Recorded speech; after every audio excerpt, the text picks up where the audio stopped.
नमस्कार, महाकाल टुडे में आप सभी दर्शकों का स्वागत है। आपके साथ मैं हूं रंजना और चलिए नजर डालते हैं शहर की खबरों पर। वैकुंठ चतुर्दशी के दिन बाबा महाकालेश्वर की रात 11 बजे महाकाल मंदिर से सवारी निकाली गई, जो गोपाल मंदिर पहुंचकर रुकी, जहां पर हरि का हर से मिलन हुआ। हरि यानी शिव विष्णु और हर यानी भगवान शंकर, दोनों का मिलन एक साथ वैकुंठ चतुर्दशी पर होता है। दोनों की अपनी अपनी सत्ता और वैभव है और सृष्टि के संचालन में स्पष्ट दायित्व है। आइए हम आपको बताते हैं कि ये दोनों देव साल में एक बार कब, क्यों और कहाँ मिलते हैं। भगवान शिव और भगवान श्री कृष्ण का मिलन आध्यात्मिक रहस्यों से भरपूर उज्जैन नगरी में होता है। इस मिलन को हरिहर मिलन कहा जाता है। हर साल वैकुंठ चौदस पर उज्जैन के राजा भगवान महाकाल रात को 11 बजे अपने धाम महाकालेश्वर मंदिर से श्री विष्णु के अवतार भगवान श्री कृष्ण से मिलने गोपाल मंदिर आते हैं। इसके बाद सुबह 4 बजे महाकाल की भस्म आरती के समय भगवान श्री कृष्ण शोभा यात्रा के साथ श्री महाकालेश्वर से मिलने उनके स्थान पर जाते हैं। पौराणिक मान्यताओं के अनुसार भगवान विष्णु जब 4 महीने योग निद्रा में लीन रहते हैं, उस दौरान सृष्टि के पालन का दायित्व भगवान शिव संभालते हैं। देव प्रबोधिनी एकादशी को विष्णु जी के जागने पर 3 दिन बाद वैकुंठ चौदस को शिव जी फिर से भगवान विष्णु को यह दायित्व सौंपते हैं। भगवान शिव को प्रतीक स्वरूप उन्हें तुलसी दल भेंट करते हैं और भगवान शिव भगवान विष्णु को बेलपत्र की माला पहनाते हैं। इस दुर्लभ दृश्य को देखकर अपना जीवन धन्य करने के लिए भक्त पूरे साल बहुत उत्सुकता से प्रतीक्षा करते हैं। यह अनूठी परंपरा शैव और वैष्णव मार्ग के समन्वय और परस्पर सौहार्द का भी प्रतीक है। इस दिन पूजा पाठ, दान और ध्यान का बहुत महत्व है। कहते हैं कि उज्जैन में हरिहर मिलन समारोह का आयोजन लगभग 200 वर्ष पहले गोपाल मंदिर के निर्माण के बाद शुरू हुआ है।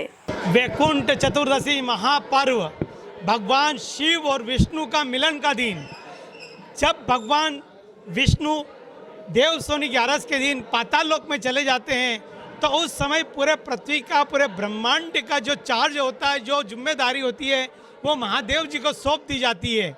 और देव उठनी 11 के दिन जब भगवान विष्णु जी वापिस पृथ्वी पर लोक पर आते हैं, तो उस समय भगवान शिव आज के दिन वैकुंठ चतुर्दशी को रात्रिकालीन भगवान शिव विष्णु के दरबार में जाते हैं और भगवान महादेव विष्णु जी से कहते हैं कि हे परमात्मा, आपकी अनुपस्थिति में मैंने 4 माह तक पूरे ब्रह्मांड का कार्य संभाला है।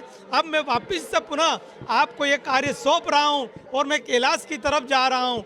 इसलिए भगवान शिव और विष्णु का मिलन होता है। दोनों एक दूसरे की जो प्रिय चीज़ें होती है वो एक दूसरे को अर्पण करते हैं। भगवान विष्णु शिव के गले में तुलसी की माला डालते हैं, भगवान शिव विष्णु के गले में बिलपत्र की माला डालते हैं और इस प्रकार से हरिहर मिलन होता है। जय महाकाल। शारदा ज्योतिष धाम अनुसंधान संस्थान केंद्र का 27वां स्थापना दिवस के रूप में वास्तुविद एवं वास्तु ज्योतिष विज्ञान के रूप में सम्मान समारोह का आयोजन किया गया। धार्मिक नगरी उज्जैन में प्रतिवर्ष ज्योतिष आचार्यों का महासम्मेलन आयोजित किया जाता है, जिसमें आने वाले सालों में होने वाली घटनाओं पर विशेष रूप से चर्चा की जाती है। ऐसा ही एक आयोजन उज्जैन के एक निजी होटल में शारदा ज्योतिष धाम अनुसंधान संस्थान इंदौर के द्वारा आयोजित किया गया है, जिसमें देश विदेश के 100 से अधिक एस्ट्रोलॉजी, वस्तु, रेकी, ज्योतिष आचार्य शामिल हुए। सम्मान समारोह में HS रावल का स्वागत मुख्य अतिथि पंडित अनिल वत्स, ज्योतिर्विद दिल्ली सुदेश श्रमण के साथ सभी विधाओं में सालों से काम करने वाले विद्वानों का सम्मान संस्था द्वारा किया गया। सम्मान समारोह में शामिल होने के लिए देश विदेश के कई प्रदेशों के जानी मानी हस्तियां पहुंची। गुजरात बड़ौदा से आए ज्योतिर्विद लक्ष्मी चंद चेलानी ने बताया कि विद्वानों का सम्मान किया गया है, जिन्होंने 25 से 30 वर्षों तक अपनी अपनी विद्याओं में काम किया है। ऐसे लोगों का आज मंच के द्वारा सम्मान किया गया है। माँ शारदा ज्योतिष धाम अनुसंधान संस्थान इंदौर दिनेश गुरुजी का ये प्रोग्राम है, जहाँ पर उन्होंने चुन के भाई जो ज्योतिष वास्तु में बहुत अच्छी जानकारी, गहरी जानकारी रखते हैं, उनको बुलाया गया है। और यहाँ पर ज्ञान के सागर हैं, उन्हीं सबको यहाँ इनवाइट किया गए हैं।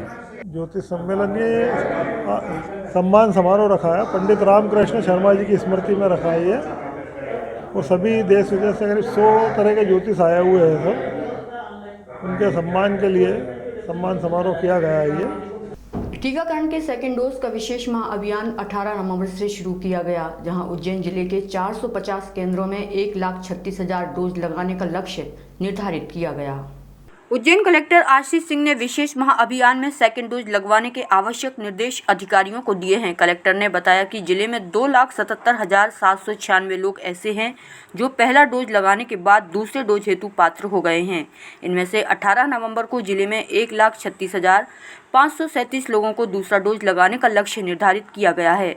बड़नगर तहसील में 18,693, घटिया में 9,636, नागदा खाचरोद में 33,535, महिदपुर में 18,585, तराना में 18,693, उज्जैन ग्रामीण में 8,504 तथा उज्जैन शहर में 28,891 लोगों को सेकेंड डोज लगाने का लक्ष्य निर्धारित किया गया है। देखिए, आज हमने जो वैक्सीनेशन का अपना लक्ष्य रखा था वो 1,36,000 का रखा था और उसके अगेंस्ट में अगर 1 बजे तक जो हमारी जो रिपोर्ट है लगभग 34,000 के आसपास हमारा वैक्सीनेशन हो गया है। और जो शहरी क्षेत्र है अभी उसमें थोड़ा स्लो है, बाकी कुछ सब डिविजन्स में जो है वैक्सीनेशन तेज़ है। मैं एक बार पुनः आप सभी लोगों के माध्यम से अपील करता हूं कि आज की तारीख में 3.5 लाख से अधिक लोग ऐसे हो गए हैं जो ड्यू हो गए हैं, जिनको लगवा लेना चाहिए था वैक्सीनेशन दूसरा डोज, उन्होंने नहीं लगवाया है। कृपया आज ही नज़दीकी सेंटर पर जाएँ और जो हमने चीज़ें अनिवार्य करी हैं, चाहे सरकारी कर्मचारियों की सैलरी हो या फिर राशन हो या फिर गाँव के सामुदायिक कार्य हों, वो तभी किए जाएंगे जब सभी लोग जो है 100% दूसरा डोज लगवा लेंगे। पितरों की आत्मा शांति के लिए परंपरा के अनुसार वैकुंठ चतुर्दशी के अवसर पर श्रद्धालु रामघाट पर पहुंचे और शिप्रा नदी पर पितरों के नाम पूजन अर्चन कर दीपदान किया। धार्मिक नगरी उज्जैन में गुरुवार को वैकुंठ चतुर्दशी का पर्व मनाया जा रहा है। हालांकि यहां रात्रि से ही तिथि परिवर्तित हो गई थी, इसलिए आज दोपहर तक यह पर्व मनाया जाएगा। मान्यता है कि आज के दिन शिप्रा नदी के रामघाट पर पूजन अर्चन किया जाता है। दीपदान करने से पितरों की आत्मा को शांति मिलती है और पितरों को वैकुंठ धाम में स्थान प्राप्त होता है। यही कारण है कि यहाँ सुबह से श्रद्धालु पहुँच रहे हैं और स्नान के साथ ही विशेष पूजन अर्चन, तर्पण एवं पिंडदान कर रहे हैं। शिप्रा नदी के किनारे विभिन्न संगठनों द्वारा भी अलग अलग घाट पर दीपक लगाए जाते हैं। दत्त अखाड़ा घाट पर पिछले कई वर्षों से बड़ी संख्या में दीपक लगाए जाते हैं। की महाचौदस पर्वत है, कार्तिक मास की महाचौदस है ये। आज के दिन पितरों के नाम से जलदान, पिंडदान, तर्पण वगैरह का श्राद्ध कर्म होता है ना। और कई महिला लोग जो रहती है रामघाट पर आकर दीपदान करती है। दीपक का बहुत महत्व रहता है ना। जो दीपदान यहाँ करते हैं नदी के अंदर, वो जो अपने समझ जो पितृ देवता रहते हैं वैकुंठ लोग में, उनको रास्ता दिखाई देता है उससे करने से, इसलिए दीपदान का बहुत बड़ा महत्व रहता है यहाँ पर। बाबा महाकाल की तड़के होने वाली भस्म आरती में अनेक श्रद्धालु उपस्थित हो रहे हैं, जहां भस्म आरती में बाबा का ढोल नगाड़े के साथ विशेष श्रृंगार किया जा रहा है, जिससे श्रद्धालु भाव विभोर हो रहे हैं। ज्योतिर्लिंग बाबा महाकाल के दरबार में तड़के होने वाली भस्म आरती में बाबा को जल अर्पण करने के बाद भस्म आरती की जाती है। राजाधिराज बाबा महाकाल का पंचामृत से अभिषेक कर आकर्षक श्रृंगार किया जाता है। भस्मीभूत बाबा के दर्शन के लिए दूर दराज से दर्शनार्थी उज्जैन के महाकालेश्वर मंदिर पहुंचते हैं और अपने आप को धन्य महसूस करते हैं। पंडित घनश्याम शर्मा ने सुबह होने वाली भस्म आरती में कहा कि श्रद्धालु पूरी श्रद्धा भक्ति के साथ ढोल नगाड़े के साथ बाबा की भस्म आरती का आनंद लेते हैं।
उज्जैन जावरा मार्ग के चक्रवात टोल टैक्स नाके पर कुछ नकाबपोश बदमाशों ने तोड़फोड़ की और वहां से भाग निकले।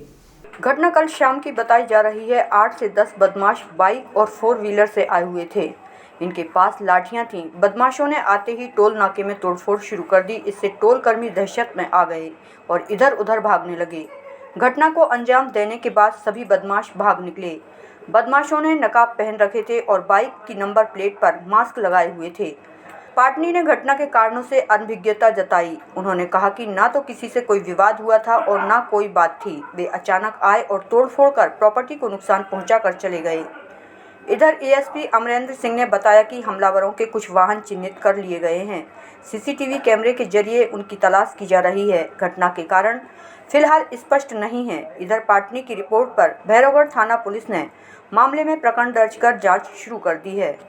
उन्नेल रोड जो उज्जैन से उन्नेल रोड है उस पर कल 4 और 5 बजे के बीच कुछ लड़कों के द्वारा मोटरसाइकिल पर आकर के तोड़फोड़ की गई थी। इस पूरे मामले में जो शिकायत के आधार पर थाना भैरवगढ़ में एक अपराध पंजीबद्ध किया गया है और आरोपियों की पहचान मोटरसाइकिल और अन्य उसके आधार पर कर ली गई है। पुलिस की जो टीम आरोपियों की धरपकड़ में जुटी हुई है और शीघ्र ही आरोपियों को गिरफ्तार कर कड़ी कार्रवाई की जाएगी। चीफ जस्टिस ऑफ इंडिया एक दिवसीय दौरे पर उज्जैन आएंगे और शाम 6 बजे महाकाल मंदिर पहुंचकर संध्या आरती में भाग लेंगे।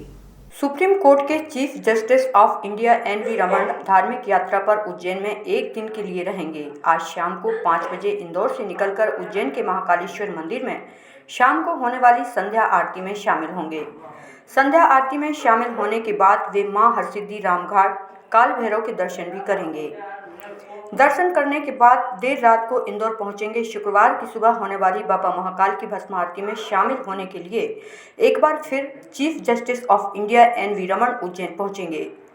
चीफ जस्टिस के पहुंचने पर उज्जैन एसपी कलेक्टर ने महाकाल मंदिर में पहुंचकर व्यवस्थाओं का जायजा लिया है।